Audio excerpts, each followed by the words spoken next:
So guys, welcome to Ascent Gate Academy. So let us start the next topic, that is design of machine element under static loading. मैंने आपको content में बताया भी था. So we are going to start with design of machine elements. Design of machine elements under static loading. Under static loading. So we are starting with the static loading. Then we will be entering into combined loading, then we will be entering into fatigue loading. In this way we are going to move with. तो सबसे पहले static loading में entry करने के लिए सबसे पहली जो चीज़ की ज़रूरत है, जैसे मैंने कहा, ये बेसिक स्ट्रेंथ ऑफ मटेरियल है जो थोड़ा बहुत ज़रूरत है मशीन डिज़ाइन के लिए. तो अब हम डिस्कशन करने जा रहे हैं सबसे पहले स्ट्रेस के बारे में कि स्ट्रेस क्या होता है. ओके. और स्ट्रेस के साथ साथ आपने एक और टर्म भी सुना है, स्ट्रेन, है ना. तो अगर हम बात करें स्ट्रेस और स्ट्रेन क्या होता है, जनरली अगर मैं आपसे पूछूं स्ट्रेस क्या होता है, तो जनरली स्टूडेंट्स ये डिफाइन करते हैं, sir, force per unit area. जो थोड़े से ज्ञानी स्टूडेंट होते हैं, जिनको थोड़ा बहुत ज्ञान होता है चीज़ों का, वो बोलते हैं sir internal resistance force per unit area is stress. So they say that sir internal resistance force per unit area is going to be stress. They defined in this way. और फिर यही मैं अगर स्ट्रेन की बात करूं तो strain के लिए जनरली लोगों ने रटा हुआ होता है, it is the change in dimension per unit original dimension. They say that strain is change in dimension per unit original dimension. आपको याद आ रहा होगा स्ट्रेंथ ऑफ मटेरियल में फॉर्मूलाज. बट माय डियर, मैं आपको एक बात बता दूं कि ये जो है, ये definition, no doubt they are not wrong definitions, but they are not exact also. Many improvements are required. इसको इंप्रूव करने से पहले मैं आपसे एक और क्वेश्चन पे ज़्यादा बात करना चाहूँगा कि स्ट्रेस के कारण स्ट्रेन आती है या स्ट्रेन के कारण स्ट्रेस. जो स्टूडेंट बिल्कुल अनजान होते हैं, सोम क्या है, बिल्कुल इनोसेंट, उनको मतलब ही नहीं पता, वो बोल देते हैं सर स्ट्रेस के कारण स्ट्रेन आती है. उन्हें लगता है फोर्स लगा, स्ट्रेस आई, तभी तो बॉडी खींची. उनका ये मानना होता है. कुछ लोग जो थोड़ा पढ़े लिखे होते हैं वो बोलते हैं सर स्ट्रेन के कारण स्ट्रेस. ये स्ट्रेन के कारण stress is somehow correct, but not for all the cases. क्योंकि आपने देखा होगा जब आपने थर्मल स्ट्रेसेस सोम में पढ़ते हो तो एक फ्री एक्सपेंशन का केस आता है जिसके अंदर स्ट्रेन होती है पर स्ट्रेस नहीं होती. तो अगर स्ट्रेन के कारण स्ट्रेस आती तो वहां पर स्ट्रेस होनी चाहिए थी, पर वहां स्ट्रेस नहीं होती. सो माय डियर, इसका सीधा सीधा मतलब यह है कि स्ट्रेस के कारण स्ट्रेन वाली बात पूरी तरीके से सही नहीं है. तो मैं आपको बोलूंगा माय डियर, ना तो स्ट्रेस के कारण स्ट्रेन आती है, ना स्ट्रेन के कारण स्ट्रेस. स्ट्रेस तब आती है जब स्ट्रेन को रोकने की कोशिश की जाती है पार्शियली और कंप्लीटली. तो मैंने कहा stress comes into picture whenever strain is restricted partially और completely, then stress comes into picture. Otherwise stress do not come into the picture. So stress comes into the picture whenever strain is restricted partially or completely. Okay. तो क्योंकि आप देखो thermal stresses के अंदर free expansion में strain होती है पर स्ट्रेन को कोई रोक नहीं रहा होता, और अगर स्ट्रेन को कोई रोकता नहीं तो स्ट्रेस आती नहीं. तो स्ट्रेस तब आएगी जब स्ट्रेन को कोई रोकने की कोशिश करेगा. This is the case I wanted to discuss. And during strength of material मैं इससे रिलेटेड कुछ कहानी भी सुना दिया करता हूँ जो आपको याद रखने में थोड़ा सा आसानी हो, पर यहाँ पर हमें बहुत ज़्यादा उस सब चीज़ों में जाने की जरूरत नहीं. आप बस इतना समझिए कि स्ट्रेस तब आती है जब स्ट्रेन को रोकने की कोशिश की जाती है पार्शियल और कंप्लीटली. और अगर थोड़ा सा मैं आपको इसके बारे में बता दूं, एक केस डिस्कस कर दूं, तो शायद आपके लिए काम आसान हो जाए. जिससे मैंने आपसे कहा, मान लेते एक छोटा सा केस डिस्कस करते हैं कि मान लो आप ऑफलाइन क्लास में आए मेरे पास, मैं आपको पढ़ा रहा हूँ और क्लास का टाइम था 9 से 6 सुबह, वीकेंड की क्लास थी. आप पढ़ने आए और मेरा वैसे ही मन बन गया कि आज तो भैया 9 बजे तक पढ़ाना है, फुल पूरा दिन पढ़ाएंगे. ठीक है भाई. और मेरा मन बन गया तो मैंने कहा चलो ठीक है पढ़ाते हैं, क्या फ़र्क पड़ता है. मैंने आपको पढ़ाना शुरू किया. अब आप तो प्लान करके आए थे 6 बजे छूटेंगे और आपका कल बाई चांस बर्थडे भी है. आपके पेरेंट्स घर गए हुए हैं, ठीक है, मतलब बाहर गए हुए हैं घर से, और आप आराम से सोच के गए थे कि चलो 6 बजे तक क्लास है, उसके बाद मज़े करेंगे. फ़ोन भी उसी हिसाब से चार्ज था कि 8-9 बजे तक बैटरी चल जाए. इस तरीके से आपके काम चल रहे थे. सो माय डियर, हुआ ये, मेरा मन बन गया कि थोड़ा एक्स्ट्रा पढ़ाएंगे और मैंने क्लास 9 बजे छोड़ी. 9 से 9 12 घंटे. इतना पढ़ने के बाद तो किसी का भी दिमाग खराब हो जाएगा. अब माय डियर, हुआ ये कि आपका जो दोस्तों का ग्रुप था उसे पता था कल आपका बर्थडे, तो उसने कहा भाई देख कल है बर्थडे, पढ़ा के वैसे भी दिमाग खराब कर दिया गया आज, तो क्यों ना पार्टी शार्टी कर ले. तो आपने कहा चलो ठीक है, वैसे भी पेरेंट्स घर पे नहीं है, आज कर भी सकते हैं. तो आपका प्लान बन जाता है, अपने दोस्तों के ग्रुप के साथ जाते हो और बस पार्टी शार्टी कर रहे हो, मज़े कर रहे हो. होता ही है, पहले आप 9 से 12 का शो देख लेते हो, उससे पहले डिनर कर लेते हो, फिर 12 बजे आपका केक वेक कट करके पार्टी शार्टी होती है. जैसा generally don't take it otherwise, ये सिर्फ एक समझने के लिए बता रहा हूँ. पार्टी शार्टी होती है, लगभग 2 बज जाती है, फ़ोन आपका बंद हो चुका है क्योंकि चार्जिंग थी नहीं, आपको पता नहीं था क्लास इतनी लंबी जाएगी. वहाँ पे घर पे पापा मम्मी सरप्राइज देने आएंगे, बेटे का बर्थडे आज कैसे मिस कर देंगे. They are waiting for you guys. तो अब आपके पापा के पास, मम्मी के पास आप ही का नंबर है, दोस्तों का है नहीं, तो वो मिला रहे हैं, लग नहीं रहा, उनको टेंशन हो रही है कि बेटा कहाँ गया आज के दिन, he is waiting for you. अब माय डियर जैसे ही 2-2:30 बजे आप पूरे कार्यक्रम के पास घर पहुँचते हो, कि आपको एक्सपेक्ट नहीं था कि घर पे पेरेंट्स, आप तो खुश जा रहे थे, घर पहुँचते तो लोग नहीं है घर पर, खुला है, समझ गए पेरेंट्स आ गए, you are in drink position, पर रात को जाएंगे कहाँ। अब जैसे ही आप खड़काते हो, वहाँ से पापा वेट कर रहे होते हैं, जैसे ही आपकी एंट्री हुई, जैसे ही पापा को पता लगा कि बेटा ड्रिंक करके आया है, मिलेगी शाबाशी, पिटाई होगी वहीं पर, बात बाद में होगी, पिटाई पहले। अब जैसे पिटाई हुई, एक तो वैसे ही गलती की है आपने, कुछ बोल भी नहीं पा रहे, बट माय डियर जैसे पिटाई हुई, जल्दी इस एज में हमारे माइंड में आता है कि हम अपनी ज़िंदगी अपने तरीके से जिए। तो हमें लगता है कि यार बर्थडे वाले दिन कौन पीटता है यार, तो आपको बुरा लग रहा हो, पापा पीट रहे हैं। अब उसके बाद पापा ने देखा आपके एक्सप्रेशन, ऑब्वियस सी बात है अंदर ये सब चल रहा है। आपके पापा ने बोला बेटा आज तो ड्रिंक कर ली, कोई बात नहीं, अगली बार ऐसा कुछ करे तो अपना सरनेम बदल लेना, मतलब घर मत आना। जब आपने ये चीज़ सुनी तो आपको और ख़राब लगा कि भाई ये घर है, जेल है, मैं अपनी ज़िंदगी अपने तरीके से जी नहीं सकता। और गलती से अगर पापा भी ड्रिंक करते हैं तो ये भी मन में आ जाएगा कि खुद भी तो पीते हैं। तो ये सारी चीज़ आपके मन में चल रही है। अब माय डियर दूसरा केस जस्टिस के अपोजिट हम मानते हैं कि आपने दरवाजा खटखड़ाया, वहाँ पे पापा 2 लिटिल पैग लेके, डोंट टेक इट अदरवाइज, मैं पहले ही बता रहा हूँ ये स्टोरी सिर्फ इसलिए कि आपको याद हो जाए चीज़ें, आपको समझाने के लिए, तो don't take it otherwise. 2 little peg देखा आपने जैसे ही, तो पापा बोले चलिए आते हैं। आप जैसे ही पहुँचे तो बोलते बेटा दोस्तों के साथ पियोगे, पापा के साथ नहीं। जैसे आपने चीज़ सुनी आपने कहा क्यों नहीं पापा, और आप बहुत खुश कि यार पापा हो तो ऐसे, इससे अच्छा क्या हो सकता है। So my dear when these things will be going on you will be very very happy. और इस बार आपके मन में कुछ नहीं आएगा कि घर है कि जेल है, अब तो आप ये सोच रहे होंगे इससे अच्छा घर हो ही नहीं सकता, भगवान ने कितने बढ़िया घर में जन्म दिया है मुझे, तो सब अच्छा अच्छा चल रहा होगा। तो माय डियर दोनों ही केस में आप रात को लेट आए 2 बजे के बाद, तो आप लेट हुए, आपने अपनी जो रिस्ट्रिक्शंस, आपने जो अपनी मतलब हदें थी उनको पार किया, मतलब अपनी लिमिटेशंस को क्रॉस किया, जो आपको नहीं करना चाहिए था। आपने दोनों ही केस में गलती करी, 2 बजे 2:30 बजे ड्रिंक करके घर आना सही बात नहीं है। बट माय डियर पहले केस में आपके उस जो आपने किया उसको रोकने की कोशिश की गई, पापा ने कहा ना कि अगली बार ऐसा मत करना, और जब पापा ने ऐसा कहा उन्होंने इस चीज़ को रोकने की कोशिश की। जब रोकने की कोशिश की तो जो अंदर चला इंटरनल वो स्ट्रेस था। But my dear second case में उसको रोकने की कोशिश नहीं किया गया, उल्टा पापा ने कहा बेटा कोई दिक्कत नहीं, यही तो उम्र है, यही मौज मस्ती करने की, खूब करो, मैं चाहता हूँ जो हमने नहीं किया वो आप करें, जिंदगी में खूब मजे करें। ऐसी बात अगर पापा ने बोल दी तो आप तो बहुत खुश, आपके मन में कुछ गलत आएगा ही नहीं। सो माय डियर दूसरे केस में आपके स्ट्रेन को रोकने की कोशिश नहीं की गई तो स्ट्रेस नहीं आई। कहने का मतलब ये स्ट्रेस तब आती है जब स्ट्रेन को रोकने की कोशिश की जाती है, अगर स्ट्रेन को रोकने की कोशिश नहीं होगी तो स्ट्रेस नहीं आएगी। Okay, so this is something known as stress. इसीलिए इसको internal resistance force per unit area जैसे मैंने बोला, तो मैंने कहा ये डेफिनेशन सही है पर एग्जैक्ट नहीं। तो स्ट्रेन का मतलब होता है अपनी लिमिटेशंस को क्रॉस करना। अब आप बोलेंगे सर ये क्या है, ये नॉर्मल स्ट्रेन है, शियर स्ट्रेन अलग है, नॉर्मल स्ट्रेन अलग है, वॉल्यूमेट्रिक स्ट्रेन अलग है, surface area strain, superficial strain अलग है, there are many types of strains. तो स्ट्रेन्स की बहुत सारी टाइप है, हर स्ट्रेन का अपना अलग मतलब है, same with the stress also. तो जब हम बात कर रहे हैं स्ट्रेन के कारण स्ट्रेस नहीं, स्ट्रेस के कारण स्ट्रेन नहीं, स्ट्रेन को रोकते हैं तब स्ट्रेस आती है, पर स्ट्रेन के कारण स्ट्रेस इज पार्शियली करेक्ट अगर थर्मल को आप कंसीडर नहीं करते तो। So my dear this is something related to stress and strain. Stress एक इंटरनल चीज होती है, स्ट्रेन एक एक्सटर्नल चीज होती है। मैंने क्यों बोला स्ट्रेस इंटरनल चीज है, क्योंकि माय डियर जो आपके मन में चल रहा था वो आपके सिवा कोई और नहीं जानता था, पर जो आपकी पिटाई हुई ना वो प्रेशर था, वो सब जानते थे, क्योंकि जो पिटाई हो रही है वो सबको दिख रही है, इतने डंडे पड़े, इतने थप्पड़ पड़े, that is definitely measurable. But my dear stress internal है, प्रेशर एक्सटर्नल है, स्ट्रेन भी एक्सटर्नल है।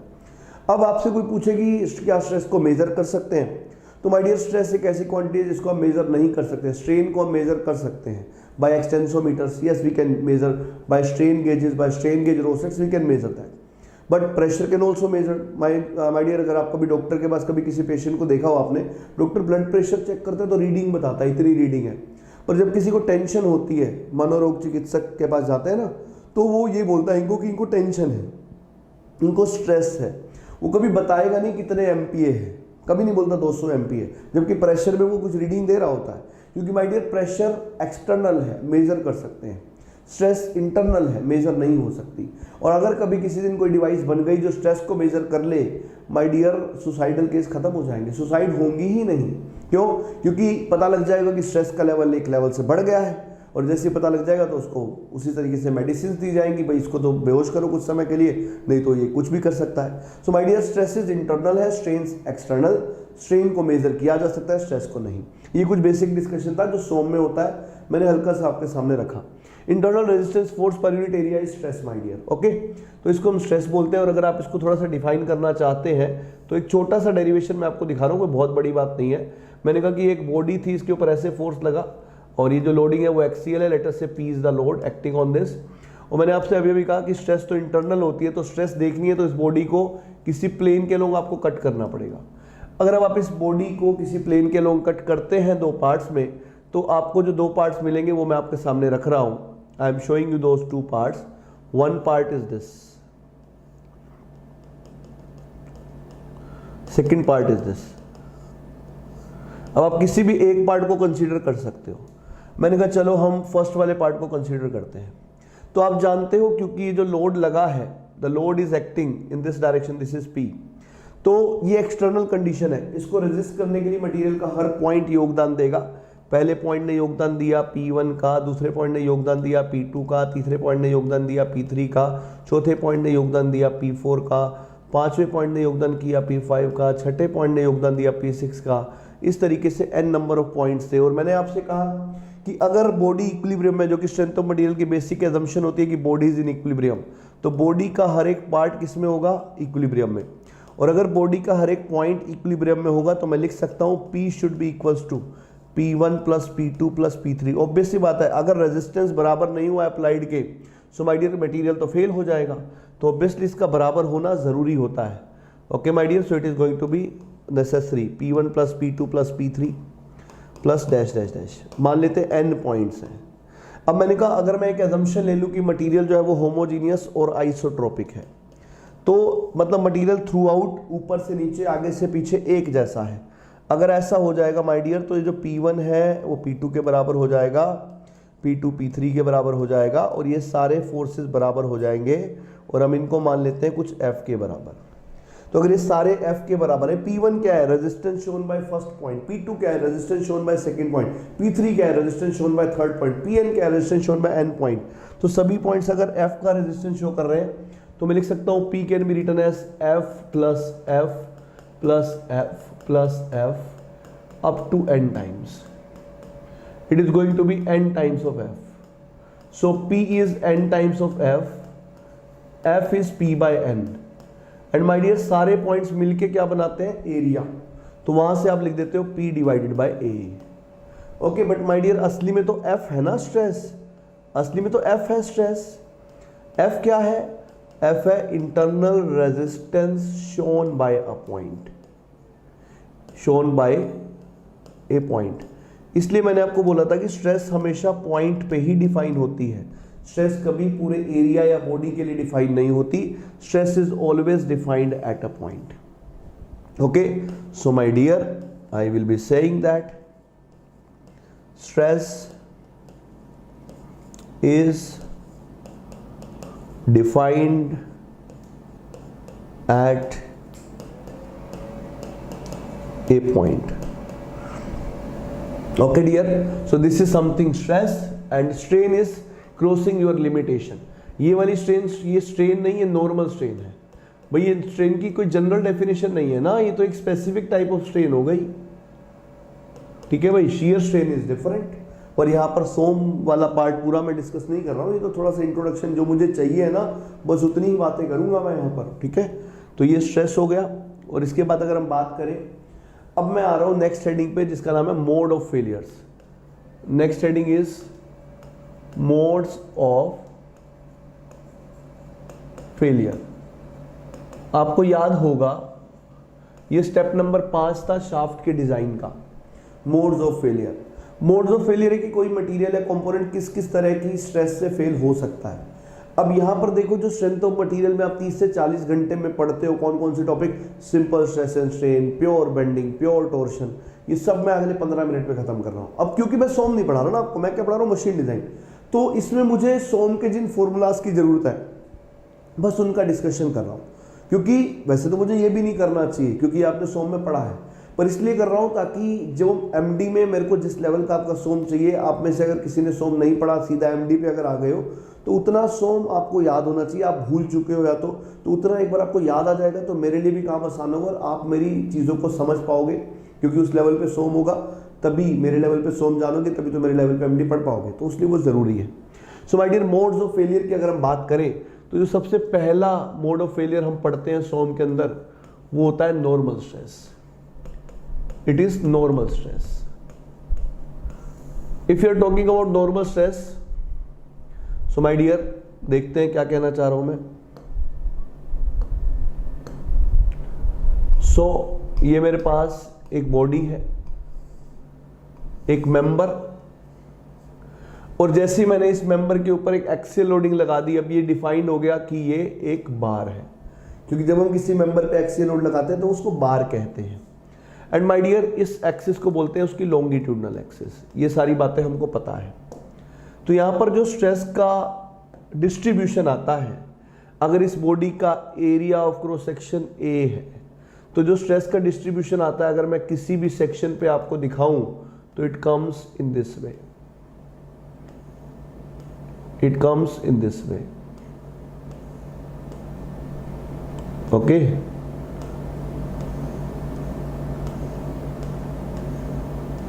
like this. So sigma normal is P by A. Is P by A. Now if the loading is tensile, it is said to be sigma tensile. Fibre extend हो रहे हैं, ऐसे खींचा जा रहा है. एक बात ध्यान रखें, लोडिंग टेंसाइल है तो स्ट्रेस टेंसाइल आती है, लोडिंग कॉम्प्रेसिव है तो स्ट्रेस कॉम्प्रेसिव. ऐसा नहीं है कि लोडिंग टेंसाइल लगाओगे तो स्ट्रेस कॉम्प्रेसिव आ जाएगी, बिल्कुल नहीं. माय डियर, मटेरियल्स का सीधा सा फंडा है, तो मारोगे तो वो रेजिस्ट करेगा. और माय डियर, हम सब मटेरियल से बने, तो हमारे अंदर भी ये चीज़ इनहेरेंट है. कोई छोटा बच्चा है जिसको कुछ नहीं पता, उसको तुम मारोगे ना तो वो आपको रिवर्स में मारेगा ही. उसे किसी ने कुछ सिखाया नहीं है कि रिवर्ट ऐसे करना, नहीं, ये इनहेरेंट है, मटेरियल से बने ना. तो मटेरियल्स के नेचर हमारे अंदर इनहेरेंट, जैसे हमारे पेरेंट्स के नेचर हमारे अंदर इनहेरेंट आ जाते हैं, तो बिल्कुल वैसी ही बात है. Okay my dear, we are made up of materials, so nature of materials are always with us. इस चीज़ को थोड़ा ध्यान रखेंगे, ठीक है. इसलिए तो गांधी जी को सिखाना पड़ा था कि कोई एक थप्पड़ मारे तो दूसरा गाल आगे कर लो, क्योंकि ये मटेरियल का नेचर है ही नहीं कि कोई मारे तो दूसरा गाल आगे कर लो. नहीं, तो मटेरियल का नहीं नेचर तो हमारा भी नहीं नेचर, इसलिए ऐसी चीज़ें हमें सीखनी पड़ती हैं. So my dear, this is normal stress tensile. इसी तरीके से अगर मान लो फाइबर्स टेंसाइल की जगह अगर फाइबर्स को कंप्रेस किया जा रहा है, let us say if the force applied on the body is going to be like this. तो ऐसे केस के अंदर अब अगर आप बात करोगे कि स्ट्रेस के डिस्ट्रीब्यूशन के किसी भी फाइबर के ऊपर, तो अब जो डिस्ट्रीब्यूशन आएंगे किसी भी फाइबर के ऊपर वो ऐसे आएंगे, लोड के just reverse. These are compressive stresses. Here fibres are compressed. So ये नॉर्मल स्ट्रेस है. माय डियर, दूसरा, इसको डायरेक्ट नॉर्मल स्ट्रेस भी बोलते हैं. डायरेक्ट मतलब जो फोर्स की वजह से आए, इनडायरेक्ट मतलब जो कपल की वजह से आए. इसी तरीके से यहां देख रहे हैं हम डायरेक्ट शियर स्ट्रेस.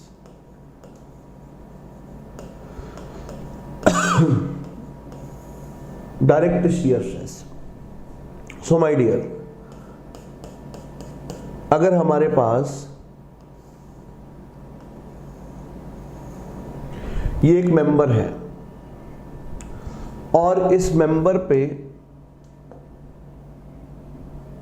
अगर मैं इस तरीके से एक शियर फोर्स लगा दूं, मैं आपको पहले ही बता दूं, एक आपने सॉम में पढ़ा होगा शियर स्ट्रेसेस इन बीम्स.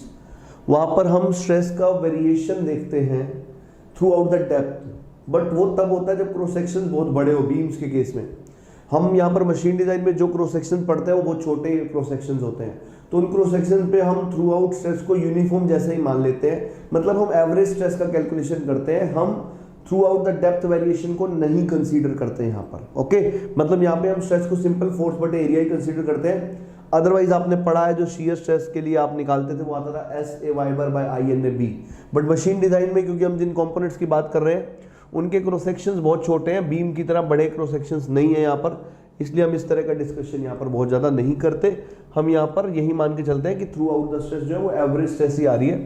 मतलब अगर ये फोर्स है तो ये वाला शियर एरिया है, तो I will say that shear stress coming is direct shear, it is force बटे शियर एरिया, फोर्स बटे पाई बाय 4 d स्क्वायर.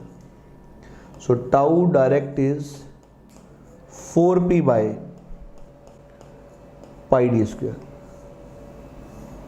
और इसको ऑब्वियसली बात है शियर स्ट्रेसेस को हम क्रॉस सेक्शन पे दिखाते हैं, नॉर्मल स्ट्रेस को हम अलोंग द लेंथ दिखाते हैं। क्यों?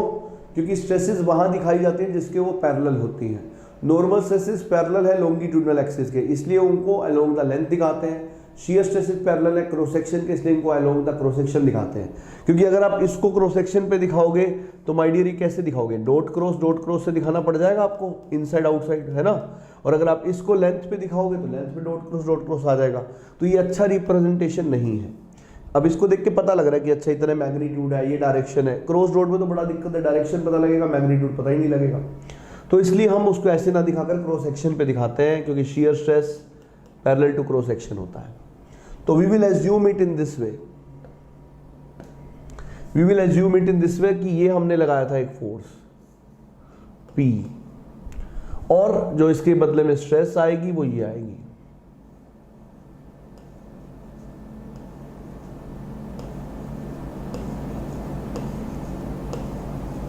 सो tau induces P by AS, जैसा मैंने ये लिखा है वही वैल्यू लिखना चाह रहा हूं मैं। इसको आप टाउ एवरेज भी बोलते हो। ओके, फोर्स की वजह से इसलिए डायरेक्ट बोल रहा हूं। My dear third, let us C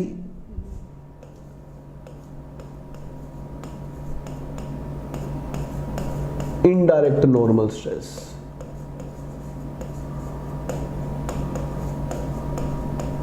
It is also known as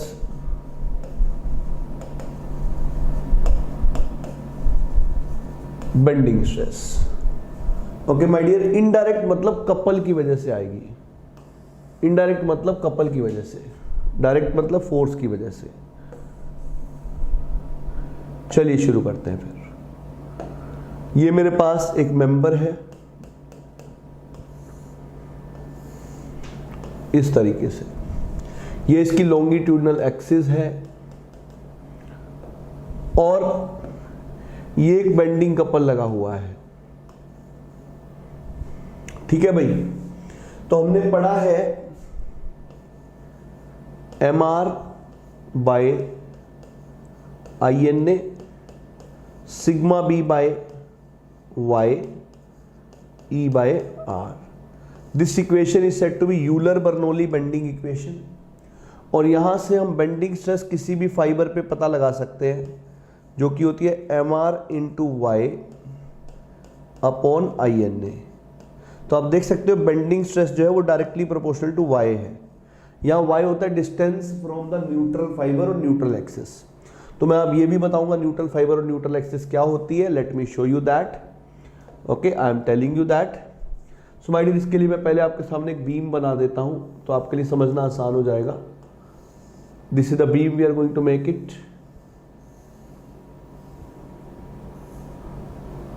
like that।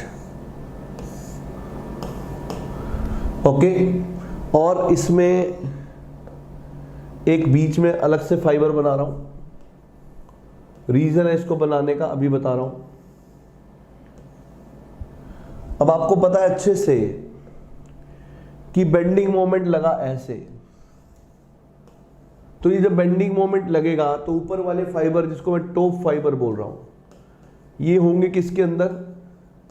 Compression के अंदर। नीचे वाला फाइबर, जिसको मैं बॉटम फाइबर बोल रहा हूं, ये होंगे किसके अंदर? टेंशन के अंदर।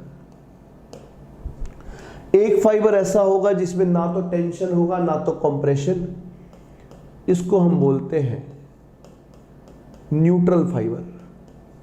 सो the fibre at which neither tension और compression is there, it is neutral fibre. अब माय डियर, बात होती है न्यूट्रल एक्सिस की। So I would like to tell you neutral axis क्या होती है। जनरली स्टूडेंट्स को बहुत मिसकॉन्सेप्शन होता है न्यूट्रल एक्सिस के अबाउट। वो इस वाली एक्सिस को न्यूट्रल एक्सिस समझते हैं, जबकि ये लॉन्गिट्यूडनल एक्सिस है। Okay, this is longitudinal axis. तो न्यूट्रल एक्सिस क्या होती है भाई? मैं आपसे पूछूं कि ये वाली चीज क्या है, ये ABCD क्या है, तो आप बोलोगे सर ये तो क्रॉस सेक्शन एरिया है। बिल्कुल सही बात। मैं आपसे पूछूं ये क्या है, आप बोलो सर न्यूट्रल फाइबर है। तो इन दोनों का जो इंटरसेक्शन है ना, इसी को बोलते हैं न्यूट्रल एक्सिस। अभी लोगों को बड़ी गलतफहमी होती है, मैं आपको याद भी दिला दूं, अभी अगर मैं इस डायमेंशन को b और इस डायमेंशन को d बोल दूं ना, तो आप खुद बोलोगे सर i की वैल्यू होगी BD³/12। अगर ये वाली एक्सिस न्यूट्रल एक्सिस होती तो i की वैल्यू LD³/12 नहीं होनी चाहिए, क्योंकि l ये है। आपको पता है ना हम किसका क्यूब करते हैं, इस वाले डायमेंशन का जो एक्सिस के परपेंडिकुलर हो। सो माय डियर, अगर ये एक्सिस है तभी तो BD³/12 लिखते हैं, नहीं तो LD³/12 लिखते हैं। तो इसलिए i को क्या लिखते हैं, BD³/12। y यहीं से डिस्टेंस होता है। जैसे अगर मान लो आपको किसी भी फाइबर पे स्ट्रेस चाहिए, लेट अस से you want the stress on this fibre, you want the stress at this fiber, so the distance from neutral axis is y, so this is going to be the stress value at this fiber। ठीक है भाई, और हमारा interest तो हमेशा maximum में होता है, तो अगर कोई आपसे बोले सिग्मा भी मैक्सिमम बताओ, तो सिग्मा भी मैक्सिमम हो जाएगा mr into Y max divided by INA into b। This will be the stress at top fiber and bottom fiber, because top and bottom both the fibers are lying at maximum distance। Okay, so this is indirect normal stress or bending stress expressions। Next, torsional shear stresses।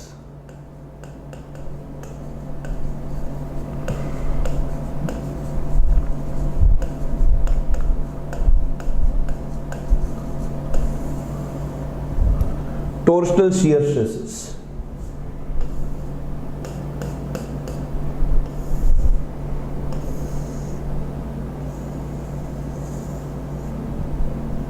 if a twisting moment T is applied,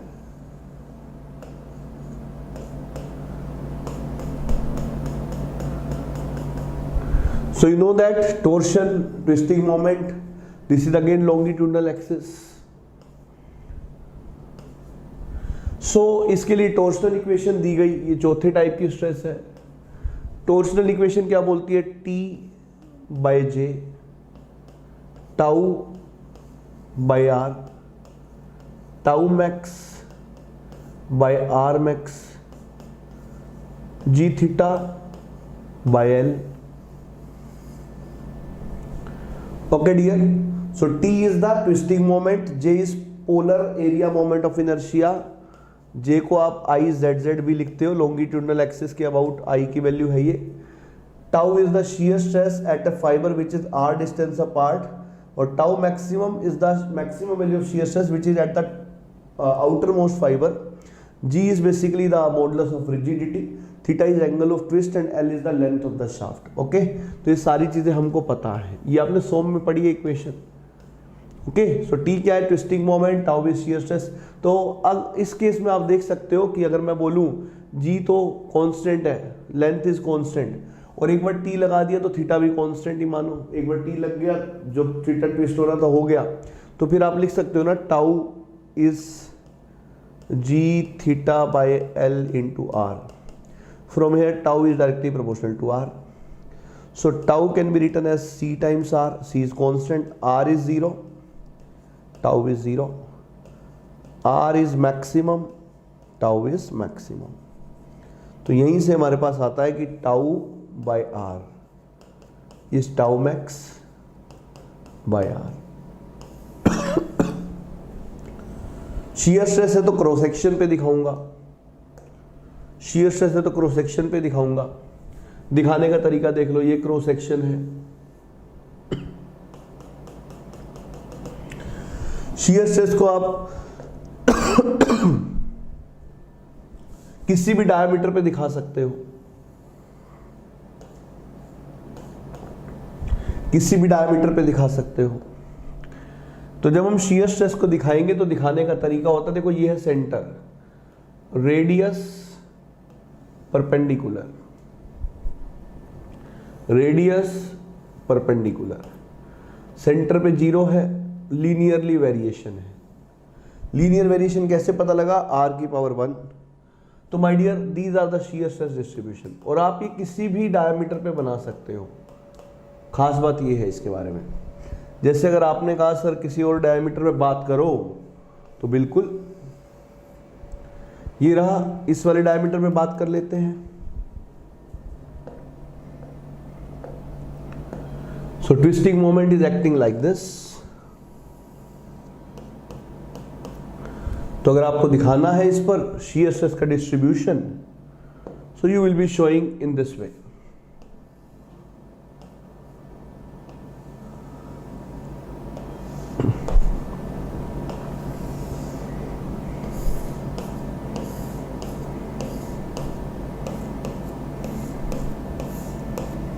This is how it is shown. Torsional shear stresses. Hope you are getting it. 4 हो चुकी हैं, 5वीं देख लेते हैं।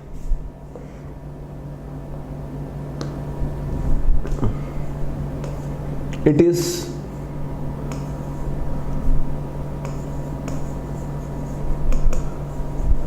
bearing stresses.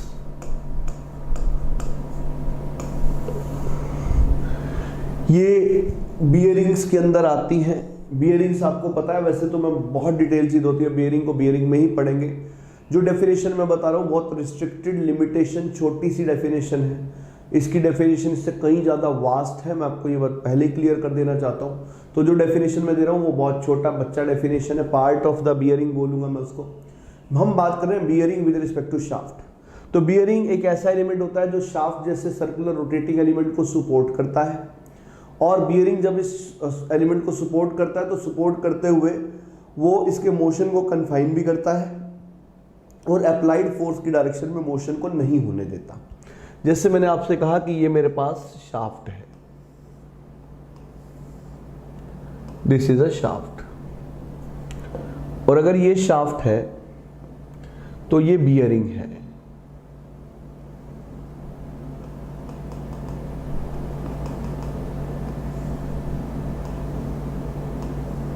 This is bearing surface.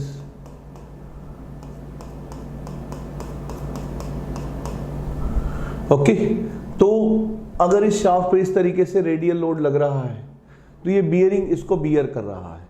और अगर आप इसका व्यू चाहते हो, क्रॉस सेक्शनल व्यू, तो मैं यहां दिखा रहा हूं, this is bearing.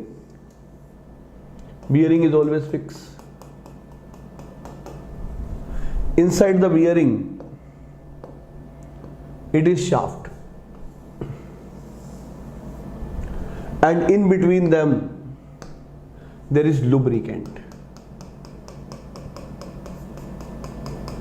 Okay, but my dear there is a condition। शुरू में जब ये शुरू होता है मोशन होना, तो शुरू में जो शाफ्ट और बियरिंग है वो कुछ इस तरीके से होते हैं। जैसे ये बियरिंग है, this is the bearing. Bearing मतलब फिक्स सरफेस, और शाफ्ट अगर आप इसमें बनाना चाहते हो तो शुरू में शाफ्ट जो है वो बियरिंग के साथ ऐसे कांटेक्ट में होता है,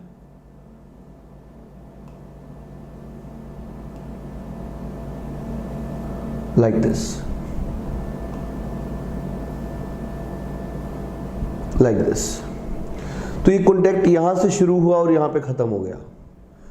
और जब आप इस कांटेक्ट पे स्ट्रेस का डिस्ट्रीब्यूशन देखोगे, ऑब्वियसली बात है फोर्स लग रहा है तो स्ट्रेस आएगी। तो जो स्ट्रेस का डिस्ट्रीब्यूशन आता है वो ऐसा आता है, ये शुरू में बढ़ती है स्ट्रेस, मैक्सिमम हो जाती है, फिर कम हो जाती है। It started from 0 and set 0, in between it is found to be maximum. So my dear, अगर आप इस तरह की स्ट्रेसेस को फील करना चाहते हैं तो मैं आपसे ये कहना चाहूँगा, बेसिकली पूरा का पूरा एरिया कॉन्टेक्ट में नहीं है ना, जैसे यहाँ से शुरू हुआ कॉन्टेक्ट और यहाँ पे ख़त्म हो गया। तो और स्ट्रेसेस भी वेरिएबल हैं, अगर आप ध्यान से देखें, मैं आपको इसका एक और भी व्यू दे सकता हूँ। अगर आप कहें तो मैं एक बार और इसको बना के दिखाऊँ तो और आपको चीज़ें क्लियर होंगी। थोड़ा सा और बेटर व्यू देता हूँ। जैसे ये हमारा बियरिंग है,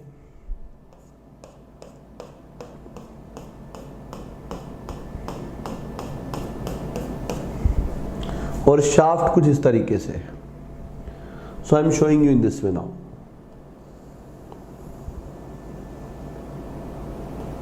हाँ, this way. So contact starts from here, contact ends here. तो इसके अंदर अगर आप स्ट्रेस का डिस्ट्रीब्यूशन देखोगे, स्ट्रेस नहीं प्रेशर का डिस्ट्रीब्यूशन बोलना चाहिए मुझे, अगर आप इसमें प्रेशर का डिस्ट्रीब्यूशन देखोगे it comes like this is the distribution of pressure. Here pressure is 0 starting from 0 some value, more value, increasing, maximum, decreasing, decreasing, decreasing. So my dear, क्योंकि आप देख रहे हो कि ये जो है थ्रू आउट वेरिएबल है और आप इसको फील करना चाहो तो ऐसे फील करो जैसे मेरे पास ये मान लो एक चीज़ है, इसको सर्कुलर मानना, ये बियरिंग है और ये शाफ्ट है, ये ऐसे ऊपर से ऐसे नीचे गिरा, तो आपको पता है शाफ्ट बियरिंग से छोटा है क्योंकि बीच में लुब्रिकेंट होने का क्लियरेंस है, तो जो शाफ्ट आएगा कॉन्टेक्ट में वो बियरिंग के पूरे सरफेस में तो कॉन्टेक्ट में आएगा नहीं, कुछ सरफेस ही उसका कॉन्टेक्ट में होगा, और जो कुछ सरफेस कॉन्टेक्ट में होगा जहां से कॉन्टेक्ट शुरू होगा और जहां कॉन्टेक्ट खत्म होगा प्रेशर 0, इन बिटवीन प्रेशर बढ़ेगा. आप इस चीज को फील कर लो, एक बोतल लो, उसको अपने हाथ के ऊपर ऐसे ऊपर से गिराओ तो आप देखना बीच वाले पॉइंट पे सबसे ज्यादा दर्द होगा और साइडों में जैसे जैसे कॉन्टेक्ट छूटता जाएगा दर्द कम होता चला जाएगा और इस तरह के डिस्ट्रीब्यूशन मिलेंगे. तो क्योंकि ये वेरिएबल है तो इसका एवरेज इफेक्ट लेते हैं हम लोग, और इसका एवरेज इफेक्ट लेने के लिए अब इसमें बहुत ज़्यादा हमें डेरिवेशंस में इसमें नहीं जाना होता है. ये बेसिकली आप जब मास्टर्स लेवल पे जाएंगे तो आप इन सब चीज़ों के बारे में बात करेंगे ज़्यादा. तो इनका एवरेज इफेक्ट लेने के लिए हम इसको ऐसे डिफाइन करते हैं दैट बियरिंग स्ट्रेसेस, मान लेते हैं शाफ्ट के ऊपर लोड W का है तो it is W by projected area. अब प्रोजेक्टेड एरिया मतलब प्रोजेक्ट क्या हुआ, अब आपको पता है कि बियरिंग जो है उस बियरिंग के अंदर इतने पार्ट, इतना शाफ्ट बियरिंग के अंदर अवेलेबल है, तो मतलब ऑब्वियस सी बात है ना, cylindrical shaft is available in cylindrical bearing, मतलब बियरिंग की कुछ लेंथ भी होती है और बियरिंग का कुछ डायामीटर भी होता है जिसके अंदर ये स्मॉल डी डायामीटर का शाफ्ट अवेलेबल है, और इन बिटवीन ये जो है इसको रेडियल क्लियरेंस बोलते हैं. सो माय डियर, अब अगर आप एक सिलेंडर का प्रोजेक्शन लोगे, if you are going to take the projection of a cylinder, means when you are going to pass the light from it, the projection of a cylinder will comes out to be equals to a rectangle only, which is equals to this, d is diameter, l is the length. So the area is d into l, projected area. Okay, but yes, if we are going for shaft then it will be small d. Okay, तो ये small d हो जाएगा shaft के लिए बात करेंगे तो ये बियरिंग स्ट्रेस कहलाता है. Okay my dear, this is said to be the bearing stress. ये मतलब हम वो फेलियर्स पढ़ रहे हैं जो हो सकते हैं. अब कोई कहीं हो रहा होगा जब बियरिंग में बियरिंग फेलियर मिलेगा आपको, हर जगह अलग अलग तरह के फेलियर्स मिलेंगे. चलिए लास्ट पे आ गया हूं मैं, it is crushing stress.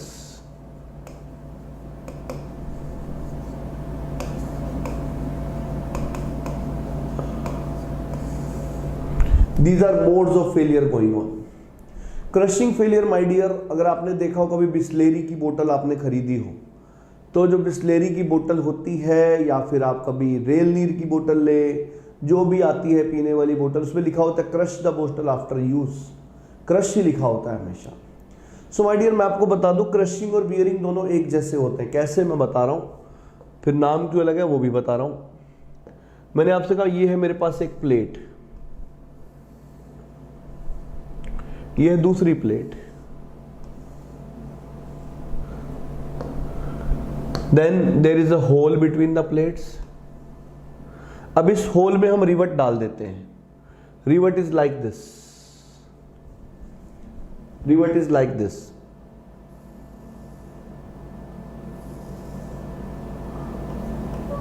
ऐसे फिर यहां पे हैमरिंग की जाती है जो रिवट को ऐसे क्लोज कर देती है. ओके, तो रिवट का डायमीटर dr होता है और होल का डायमीटर dh होता है. तो ये तो तय है ना, रिवट का डायमीटर कम है, बिल्कुल सही बात है. तो होल का डायमीटर ज्यादा है और रिवट का डायमीटर कम है. तो जब आप ऐसे फोर्स लगाओगे इस प्लेट के ऊपर, when you will be applying force on to this plate, तो जब आप फोर्स लगाओगे तो ऑब्वियस सी बात है ये वाला एरिया ऐसे कांटेक्ट में आएगा और ये वाला एरिया ऐसे कांटेक्ट में आ जाएगा. और जब ये रिलेटिवली एरियाज कॉन्टेक्ट में आएंगे तो ये रिवट है, ये प्लेट है, ऐसे ये ऐसे फोर्स लगाएगी इसके ऊपर, ये ऐसे फोर्स लगाएगी। जब आप क्रश द बोतल आफ्टर यूज करते हैं तो उसमें भी वही करते हैं। आप एक बोतल होगी आपके पास, लेटर से ये बोतल है हमारे पास, इस बोतल को आप एक साइड से ऐसे पकड़ोगे, एक साइड से ऐसे और प्रेस कर दोगे, इसी को तो बोलते हो crushing. So my dear this is the case, इस तरीके से क्रशिंग होती है। तो यहाँ भी तो यही हो रहा है, ये है रिवट, प्लेट यहाँ से ऐसे आई, यहाँ से ऐसे आई। क्रशिंग मतलब हम पूरा क्रॉस सेक्शन को कॉन्टेक्ट में नहीं लाएंगे, कुछ क्रॉस सेक्शन को पकड़ के प्रेस करेंगे। सो माय डियर फिर जब आप रिवट को देखोगे तो रिवट की कंडीशन तो वही होगी ना कि ये देखो, ये है छोटा सा रिवट और ये है बड़ी सी प्लेट। छोटा सा रिवट बड़ी सी प्लेट के अंदर है ऐसे, ओके, लाइक दिस। और अगर ऐसा है केस तो आपको पता है कि स्ट्रेस डिस्ट्रीब्यूशन बनेंगे इस एरिया पे और फिर वही आ जाएंगे स्ट्रेस डिस्ट्रीब्यूशन। बियरिंग वाला ही तो केस है बिल्कुल, और केस वही है तो रिजल्ट भी वही होगा। Crushing stress will be given as load बटे projected area, W by AP। तो प्रोजेक्टेड एरिया लोड बटे प्रोजेक्टेड एरिया, तो सिग्मा क्रशिंग इज लोड बटे प्रोजेक्टेड एरिया। और प्रोजेक्टेड एरिया ऑफ रिवट क्या होता है? अगर रिवट का डायमीटर dr है और thickness of the plate t है तो ऑब्वियस सी बात है ना कि जब आप इसका प्रोजेक्शन देखोगे dr एंड t, या इसको मैं ऐसे बनाऊं, dr is the diameter, t is the thickness, क्योंकि एक प्लेट की बात करेंगे, लोड हमेशा एक प्लेट पे काउंट होता है। तो जब आप इसका प्रोजेक्टेड एरिया देखोगे तो वही आ जाएगा फिर से rectangle. This is rectangle of dr into t। So you will be writing it to be W by dr into t। Okay dear, हाँ एक बात ध्यान रखें, ये फोर्स हम पर प्लेट ही देखते हैं, क्योंकि ये P जैसे इस प्लेट पे लग रहा है, ये P दूसरी प्लेट पे लग रहा है, तो एक प्लेट का ही कंसिडरेशन होता है हमेशा, दो का कभी नहीं होता। So my dear, crushing stress है। अब प्रश्न ये उठता है कि जब बियरिंग और क्रशिंग एक जैसे तो इनको अलग अलग नाम क्यों दिया गया? भाई जब बियरिंग और क्रशिंग एक जैसे हैं तो क्रशिंग और बियरिंग को अलग अलग नाम क्यों दिया गया? फॉर्मूले से मैं, कॉन्सेप्ट से मैं, चीजें से मैं, why the name is different? क्योंकि माय डियर बियरिंग में शाफ्ट बियरिंग के अंदर घूमता है, जबकि रिवट प्लेट्स के अंदर घूमता नहीं है। मतलब बियरिंग के अंदर रिलेटिव मोशन प्रेजेंट होता है।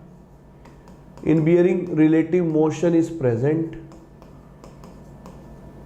Relative motion is present, whereas in this